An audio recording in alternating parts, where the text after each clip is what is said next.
Today we're going to talk about 3D drawing pens, and I'll show how I made this little sign.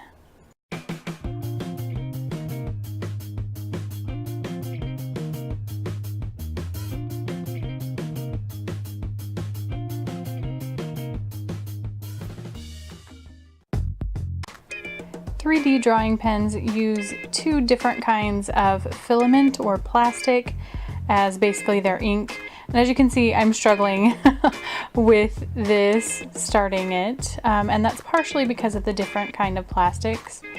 I was maybe not using the best plastic for this.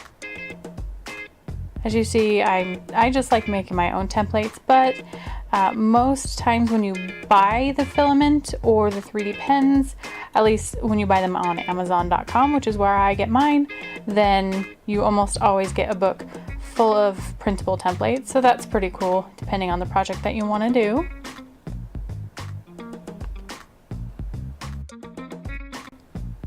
The ABS plastic that I'm using here is great for drawing upwards if you want to do that sort of 3D thing and building structures. It does have a little bit of a bend to it, so it's not going to snap or shatter so easily. And it is particularly nice if you're using a paper stencil like I am, a guide to go off of, because it'll peel right off of it. However, it does struggle with those acute angles. As you can kind of see, it just starts to drag. PLA is much better for angles. It's not as great for drawing upwards, but you can still do good structures with it. It is not bendable. It is very rigid, very hard, and you don't want to use it on paper unless you're willing to take some of the paper with you, because it does not peel off as well. If you want that paper backing, then that's great. It will also stick on glass or metallic surfaces, and PLA does come in translucent colors or semi-transparent, so that's kind of fun. A little bit of difference between the options that you can get out there. I actually have 3 different 3D Doodle pens, and this is, I think, my favorite. It combines some of the things that I like in the 2 other models. Most pens, or probably all of them except both ABS and PLA, it just has different settings for them. Some will actually auto correct or auto adjust to the type. So I'm just kind of doodling it in, trying to connect the layers so it all comes up in one piece.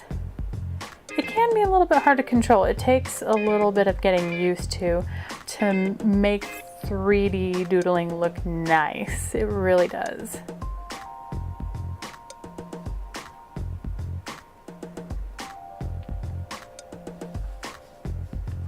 I kind of went a little too far, a little messy, so I covered up that with an extra layer there. And then on the back, I just like to give it a little bit of extra security in case I didn't connect it enough.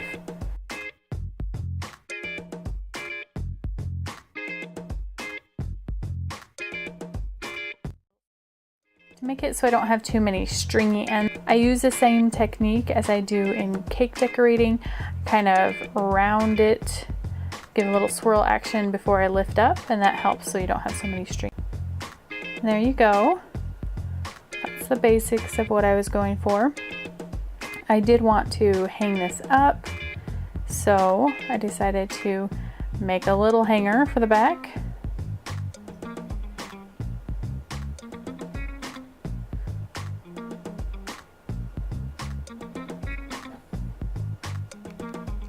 And it's not like hot glue where you can set it down and then put it into it. It's pretty much cool, and the shape it's going to be the moment it leaves. So you really have to take that into account. And here's the final project.